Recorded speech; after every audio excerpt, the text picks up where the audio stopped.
Hello, cheers and salutations. Welcome back to Americans Learn. My name is Kit, and as always, I'm joined here with my outstanding colleague and our good friend as well. That's right, your good friend too. Give it up for the one and only Daniel, who's in the house. Daniel, Hey good to see you, guys. my friend. So we continue on with the outstanding series that's been done by Kings and Generals. Please support the original content creators. That link is in the original description box below. And as always, they're doing great work. And now we are going to be watching the fall of Malaya. So we're still in the early stages of the Pacific War, and the Empire of Japan is still continuing to quote unquote making those gains. So they're hitting the gym 24/7, getting those Yeah, gains. but they don't realize they're running out of food. It's been a while since we filmed, and I'm really excited to get back to this. I know from your guys' perspective, no time at all has passed, Mm-hmm. but it's been a few weeks for us. We've been very busy the last few weeks, so I am really Yes. excited to get back into this and continue this series. Yes, it's been a really interesting, I think, last month's February. That's, I think, if any of you have been paying attention, there has been some recent uploads from us, but a lot of stuff happened in February that we're working on, and just a couple other things here. But we're very grateful for your patience and understanding. But I think without further ado, Daniel, I think we need to find out about the fall of Malaya. Wouldn't you agree? I think so. I gotta know how it happens. Yes. All right, folks. So let's get ready to play this video in a 3, a 2, a 1.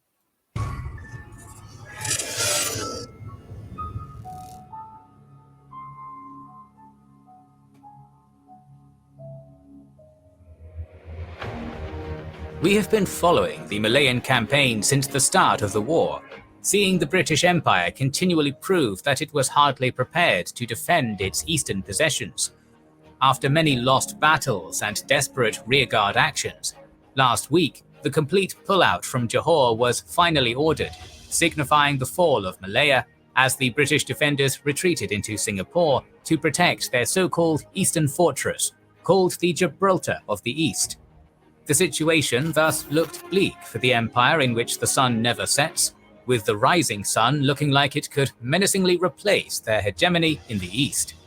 But before that, the British defenders were determined to offer as much resistance as they could in Burma and Singapore, so the stage was set for one of the most important battles of the Pacific War. We at Kings and Generals have a problem with many accounts across dozens of planets. And as always, protect yourself on the internet, folks, because let's face it, while the internet is filled with wonderful and great things, there are horrible people there. But chances are the promo code for this has already expired. So we will fast forward through this, but support the original Don't content creators. don't be a fool. Wrap your computer's tool. Ah! All right. Let's continue on. And hey, Dan, it's taking place between January and February. All right. So there you go. That's about now, except many years ago, and another month and a half behind. That's right. Plus, whenever you guys see this, There you go. so Since we've last seen, the American defensive lines in the Philippines had been completely pierced by the determined Japanese soldiers, forcing the defenders to retreat to some new positions on a rearguard line that stretched between the coastal towns of Arayan and Bagak. By January 26th, the Filipino forces under Generals Wainwright and Parker had completed their withdrawal, dividing their new defensive line into several sectors. In hot pursuit, the Japanese started to hammer the American defensive positions straight away, with General Nara and his 65th Independent Mixed Brigade advancing in the east, and with General Kimura's forces moving towards the west. But General Homma had an ace up his sleeve, a planned naval invasion to bypass the American defenses and thus capture the naval base of Mariveles with the objective of cutting off. So in other words, cutting off their escape and destroying them. My goodness. wait, time out. You're telling me the Japanese are going to engage in a difficult front line and then send ships to flank around and land troops further down the coast? I've never seen them do that. It's not like they haven't been doing that since the beginning. Oh my goodness. The Allies were ill prepared, but notice, Daniel, we covered in previous episode. Remember our favorite cavalry division? I see their small icon right there. The horses. The horses. Never forget their sacrifice, folks. Off the retreat of the defenders. 2 battalions from the 20th Regiment were thus appointed to land in small and isolated inlets, and then fight their way over sharp cliffs and points rising from the sea. Back on the evening of January 22nd, the landing craft set out from the town of Morong, heading towards Kaibobo Point, south of Bagak. Unfortunately for the Japanese, the landings went awry, facing rough seas, poor weather, and the threat of American PT boats. This caused them to misidentify the landing zone, coming ashore at Quinoran Point and Longaskawayan Point, which were further down the coast from where they expected to land, something that left them very isolated, but also very close to their target. Thus, the Battle of the Points had begun. On the morning of January 23rd, American naval lookouts saw some 300 Japanese soldiers moving inland from Longaskawayan Point. A combination of sailors, marines, and soldiers then rushed to dislodge the Japanese invaders, but thick jungle impeded their advance. They eventually managed to push back the Japanese, yet they could not defeat them. The Americans then exerted an intense artillery and mortar bombardment over the Japanese positions, but this could only contain their advance for so long, so General MacArthur decided to send his trained reserves to save the situation. Meanwhile, at Quinoran Point, pause it real 600. quick. Okay. Do you remember how many people are in a regiment? Hold on. Is Hold it like on. 1,000, 2,000? How many people are in a regiment? We're doing this live, folks. Well, technically. Okay. When at full strength, an infantry regiment comprised of 2 field battalions of about 800 men, each or 8 to 10 companies. In some armies, an independent regiment with fewer companies was labeled as a demi-regiment.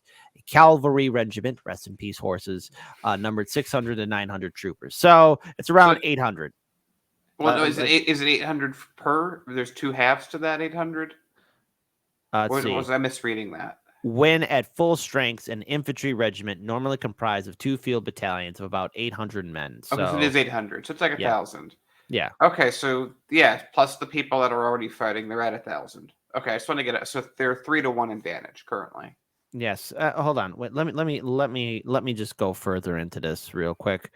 Regimental system. So approximately by the end of the 17th century, infantry regiments in most European armies were permanent units, were approximately 800 men and commanded by a colonel. So there you go. Okay, so it's around 800.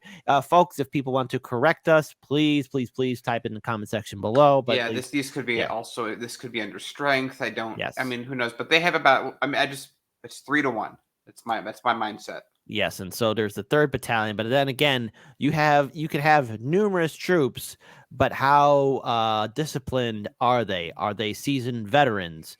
The Japanese military at the time, the Empire of Japan, these are professional soldiers that have been fighting a real war for a very, very long time. And they're also out of their supply line. They are in an area that they're not supposed to, and they haven't met up with their other battalion.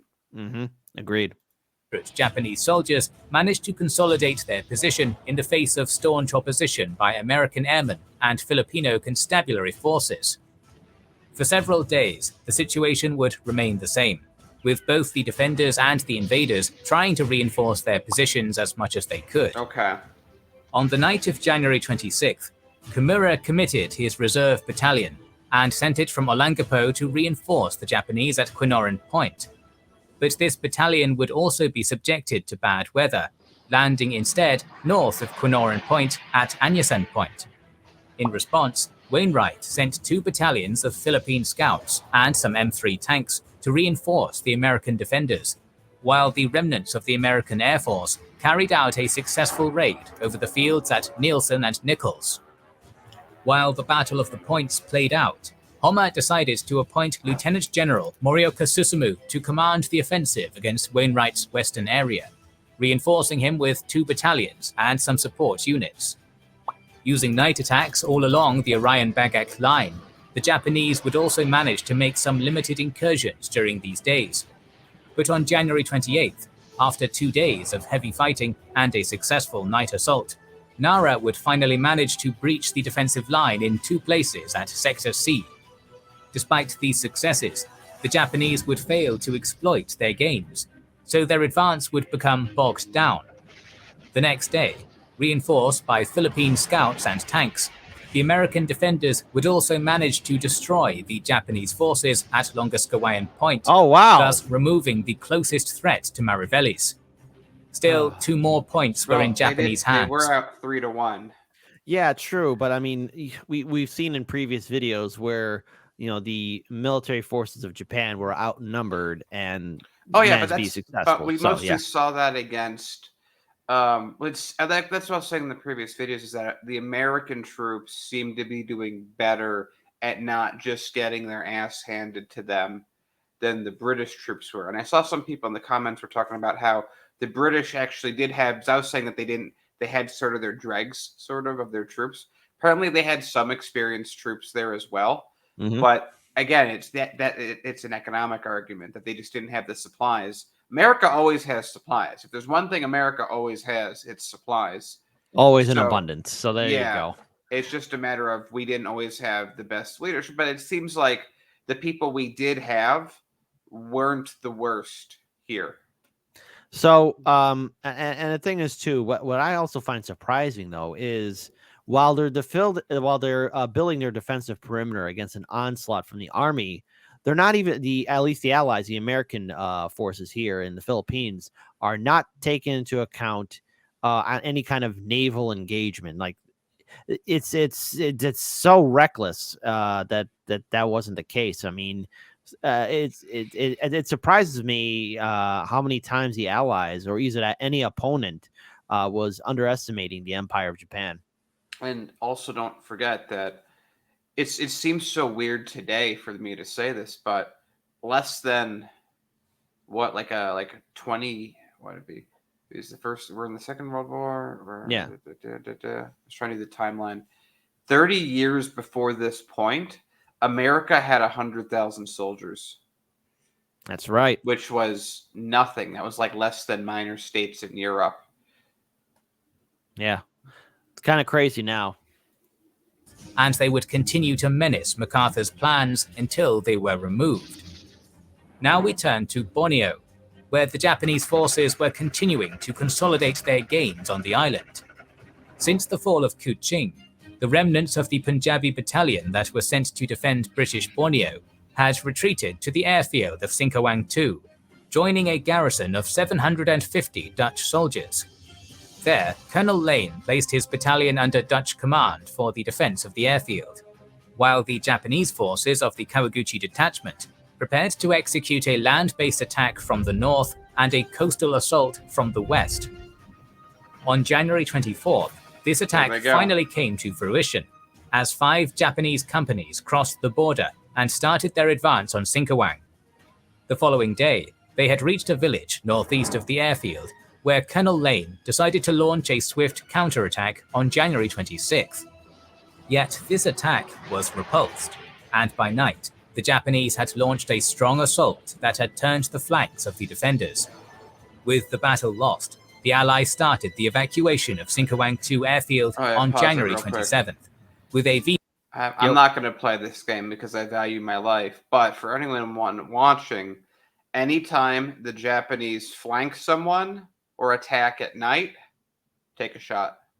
Oh, Dan, someone's going to get liver poisoning and they'll be like, #Americans learn. How could you? Yeah. But that's the thing, though, about that is that's their big thing. That's the thing that's working. That's the thing that they're using all the time. Mm-hmm. It's a great thing that they're clearly going to be putting more and more doctrine into refining that until people find counters for it. And then it's going to, I mean, flanking, you can't technically find, flanking, counting at night, like you can't counter that, but you can diminish the effectiveness of it, or you can make it, this is one of those things that it feels like a bit of a magic trick that they're doing rather than, and so it's like it'll work until it doesn't, until either a commander's there to stop it or we have counter doctrines to stop what they're doing. Or maybe there's actual troops and hardware that they're outnumbered by. Right. ECL light tank, and a Brat Oberwalden covering their retreat at the crossroads between the towns of Ledo and Sengau, thus inflicting heavy casualties on the invaders. Although the Oberwalden managed to retreat to Ledo with only pierced tires, the tank had to be abandoned and was later captured by Japanese soldiers. Yet despite their valiant efforts, they could not prevent 2 Punjabi platoons from getting surrounded and annihilated. Oh no. By the evening of January 27th, though, most of the defenders would reach Ledo and would establish new defensive positions there. Yet at the same time, the Japanese forces would land at Pemankat, capturing several coastal towns to the south and getting close to Benkajang. Yep. They're like, we need a flanking maneuver, and they're like, you're already on the front line, and it actually was pretty successful here on land. you see what I'm looking at? Yes, I see it too. Again. I mean, it's good planning. Their enemy didn't even put up that much of a fight. I mean, let's be clear here. I mean, I think for the most part, because already we're seeing the Empire of Japan gaining a lot of ground in all these territories. It's not that they couldn't push back. I think it's the fact that they've been getting pushed, that they were ill prepared and could not in agreed. any position. I'm saying that because they attacked and the attack already succeeded, that the Japanese are thinking like we should have a flank attack. We should probably do that at night. We should probably surprise them. So in case the main force gets bogged down, we have this secondary force. But the people that they're fighting, the Dutch, I'm going to say the Dutch resistance to some degree, is just putting up. It's just trying, but they lost their tank. They got two companies got encircled and annihilated, or was it battalions or so? Anyway, they've just been losing a lot of troops, and they keep giving ground. And again, I would have really liked to know if they already go to so much wonderful detail all the way through, but I would have loved to have known with every engagement what the casualties were on each side. True. I mean, if the numbers were there, but perhaps maybe in later Kings and Generals videos, they will show the numbers. Yeah, because it'd be great to know if it was like, the Japanese lost 50 troops and the Dutch only lost 25. It's like, oh, well, that changes my assessment. Right on. Thus threatening to surround the Allied forces at Ledo. This forced the defenders to retreat further east to Sengau and Singtang, then fighting a series of rearguard actions until January 31st, when the Allied forces would finally decide to pull back to the south coast of Borneo, where they would start to fight guerrilla warfare. And on the other side of the island, the Kume detachment had crossed the Duandang River by January 29th, getting very close to the oil fields of Sanga. Back on January 24th, some 300 Dutch soldiers under Captain Montero had started the demolition of such oil fields, leaving behind 80 men to delay the Japanese advance, while Montero retreated towards the town of Samarinda. These 80 men were then engaged by the Kume detachment, getting completely pummeled and retreating in disarray towards Lower Jinan. After the fall of Sanga, Montero decided to raise Samarinda and move his headquarters to Lower Jinan by January 31st, where he was planning to execute a long-term delaying action of the Japanese advance along the Mahakam River towards the Samarinda II airfield. But this week would also see the launch of a very important operation within the Dutch East Indies campaign, the invasion of Ambon. Ambon Island had always been the political, economic, and military center of the Moluccas, so it was natural that it held strategic importance for the Japanese. 2 battalions of the 38th Division, under Major General Ito Tekio, were appointed to carry out the Ambon operation, later reinforced with an additional battalion prior to the start of the invasion. The Eastern Detachment would be supported by an important fleet, primarily consisting of 2 cruisers and 14 destroyers, led by Rear Admiral Takagi Takeo. The Japanese planned to land on the east coast of the southern peninsula of Ambon, where the Allied defences were considered weak, so that the invaders could catch and destroy the main force of the defenders and promptly seize the strategic points of the island. Furthermore, Takagi also planned to land a regiment of SNLF Marines to capture the Laha airfield. So already we're seeing, like, again, detailed amounts, different fronts that they're opening up. It's just it's incredible with the logistics. But as I said in previous episodes, it's impossible to maintain an empire this fragmented. It's not centralized. It's nothing but islands, and it's going to require shipping and airlifts. It's just it's not sustainable. Yes, you could take it, but can you maintain it is the key question. Yeah, and we know a lot about how, from the videos from China, how Japan likes to maintain control of an area. Hmm. And to your point, Kit, yeah, it's like every time that they have to move on to another spot, they have to leave a garrison force behind. Yeah. And even if they're not doing anything, that there's still attrition even if you're a garrison force, and of course there's the attrition that I'm sure the Japanese army's getting, the Navy's getting, the Marines are getting, even though Mhm. it seems very small. All they've done is they've taken. Remember, I think what they say, they started with like 140,000 troops to do this entire invasion, or something like that. Mhm. Like a very small amount, because all of them are bogged down in China. Um, that I mean, you got to leave, tens of thousands on what they've already captured. Mhm. Agreed. And all they've done is they've taken a kind of a bulwark, maybe you might even say a legion of troops, and they've put them in little chapter pickets everywhere, and that's going to be hard to defend against real numbers. Right. Meanwhile, the Dutch countered with the Moluccan Brigade of Lieutenant Colonel Joseph Capets, totaling some 2,600 men, and on December 17th they had been further reinforced by the Gull Force, consisting of around 1,100 Australian soldiers under Lieutenant Colonel William Scott. Okay. They had started to suffer heavy bombardment by Japanese aircraft since January 24th, in preparation for the invasion to come. 3 days later, the Eastern Detachment departed Davao, heading towards Ambon, and on January 30th, the invasion convoy was discovered by a Brewster Buffalo bomber, although no air attacks were conducted. By nightfall, the convoy had entered the Hitulama anchorage, and on the early morning of January 31st, the Eastern Detachment began to land on the shores of Ambon.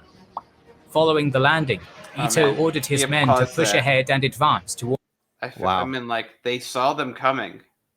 I'm sure they had reasons. Like, I don't know. They didn't talk about it, but Uh, they clearly have an air force. Maybe it got destroyed by all the air bombings Japan's been putting out.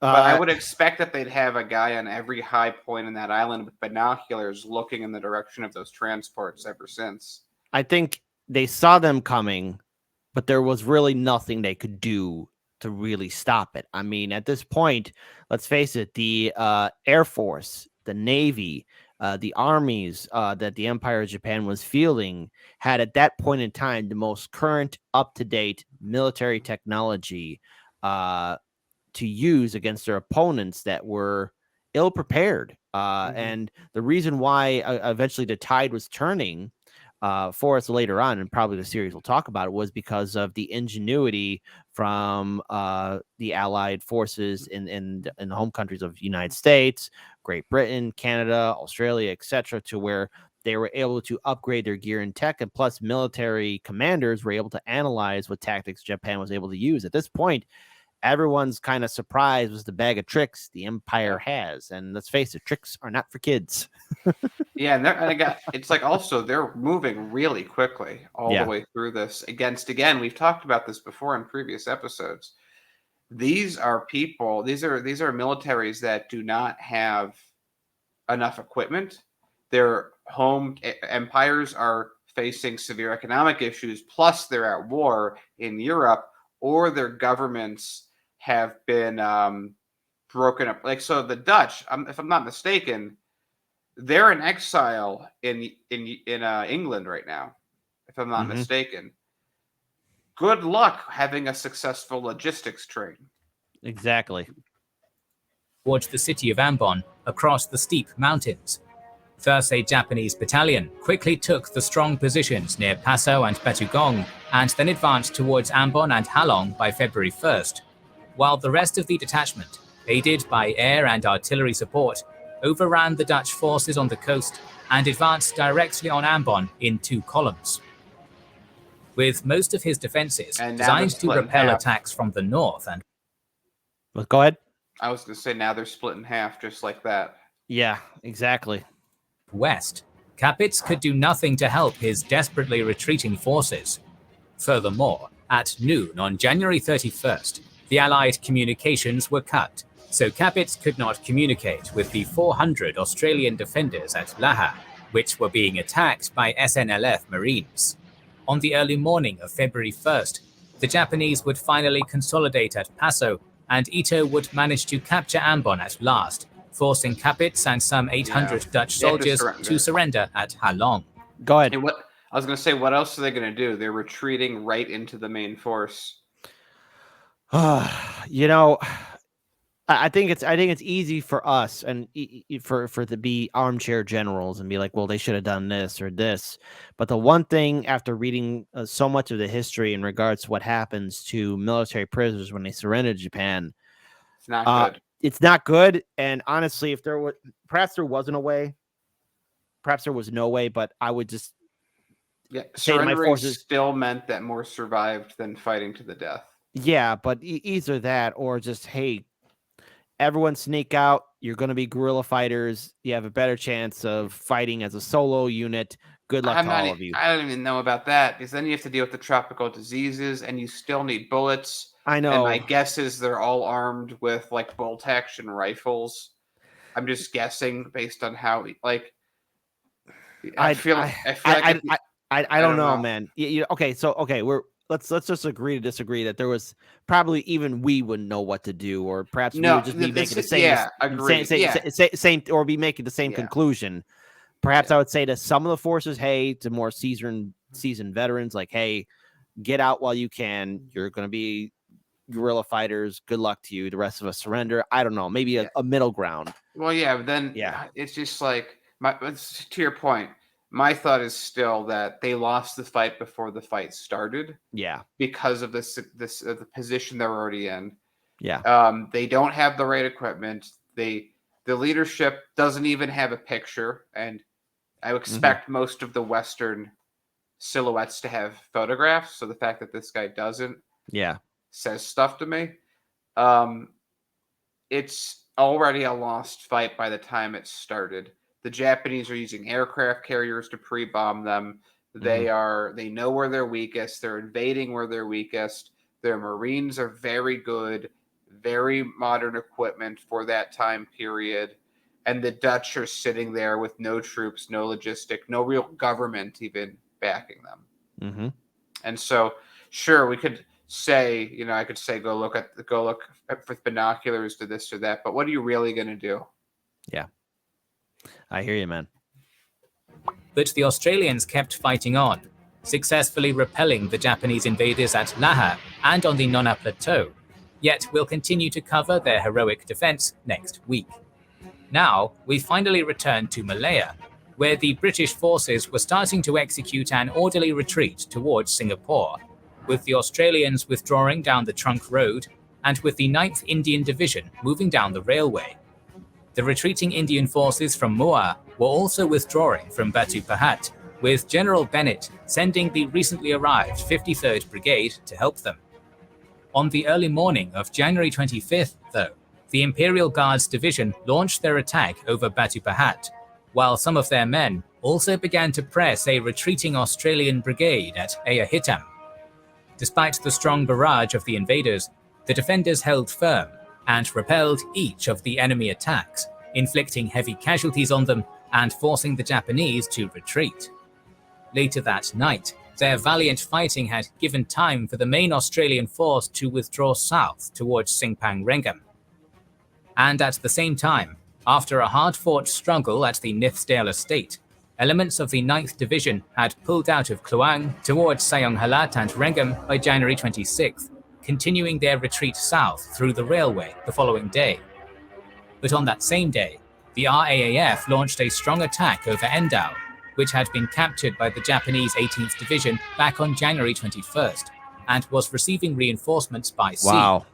The British planes failed to cause severe damage to the two transport ships, and in turn, they lost 15 planes. Wow. Later that night, 2 British destroyers under Commander William Moran launched a naval raid at Endau, but they were engaged by a small fleet under Rear Admiral Hashimoto Shintaro. All right, let's go ahead and pause this here, right here. He's very outnumbered. Yeah, Very. 6 destroyers. Yeah, destroyer squadron, 2 destroyers. Oh, they're dead upon arrival. Yeah. Losing one of the destroyers as a result. By January 28th, the Australian battalion that was covering the rearguard of West Force had gotten to the Namazi rubber estate south of Singpang-Rengam. Yet this position was hardly ideal, as the extensive rubber plantations to the east of the... Yep, this is more of the raw material Japan's looking for is right there. Rubber. Mm-hmm. Rubber, oil, so much more. Rubber, Trunk oil, Road iron. offered the copper, tin, and dare I say it, even that special white powder sugar. What? Gotta get that sugar. No. I'm just kidding with the sugar.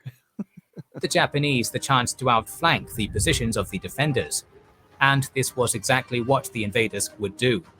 After launching an initial frontal assault against the Australian defensive lines during the morning, the Japanese would then attempt by midday an outflanking movement to cut the Trunk Road. And this was also what Lieutenant Colonel Frederick Blackjack Galligan was expecting, launching a strong and decisive counterattack. There you go. Cars. This is what I was talking about earlier. Yeah. That it's a great strategy until everyone predicts you're going to do it. Then it's way less effective. There you go. I know what you're going to do. And by the way, that's an awesome nickname. Frederick Blackjack Galligan. There's our ace in the hole. He's gonna. The Australians inflicted hit those battalions like a watermelon mallet. There you go. Heavy casualties. I think that's Gallagher. I know. It's close. I'm trying. Okay. All right. I'm giving it my Aussie best. On the Japanese as their enemy retreated in disorder. Only the employment of toxic smoke bombs managed to save the situation for the defeated invaders, causing enormous anguish among the Australian soldiers. Go ahead. This is the first time I've heard of gas warfare.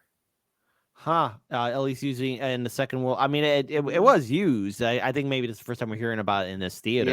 Yeah. Or at least it's part of the theater. Yeah. The first time I've heard of a poison gas being used in the field to aid an army. There you go. I think ever. But it's backfiring though on the Australian forces though, because it's blowing in their direction. Well, no, I think the Japanese deployed it though. Oh, hold on. Should we roll that back? Okay, let's play it. As their enemy retreated in disorder. Only the employment of toxic smoke bombs managed to save the situation for the defeated invaders. So yeah, Japan did use them. Okay. Wow. Causing enormous anguish. Go ahead. I'm just saying it doesn't surprise me. Yeah. Among the Australian soldiers that inhaled the gas. In the end, the battle was a huge success. I gotta say it. Geneva Convention, more like Geneva Suggestion. Too soon, Dan. Too soon. Yes, well, there's more times I'll have to say restarting their withdrawal southwards only a couple of hours later.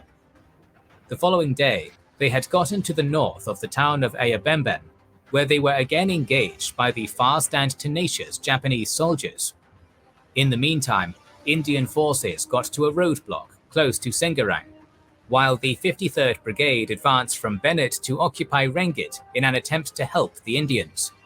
Yet the 53rd would be defeated at Rengit and would have to retreat, forcing the Indians to get evacuated by sea towards Singapore. Nice. With only the depleted 53rd and the 28th Indian Brigade holding the west coast. That's good to hear, but I mean, again, look, the forces are still retreating, though.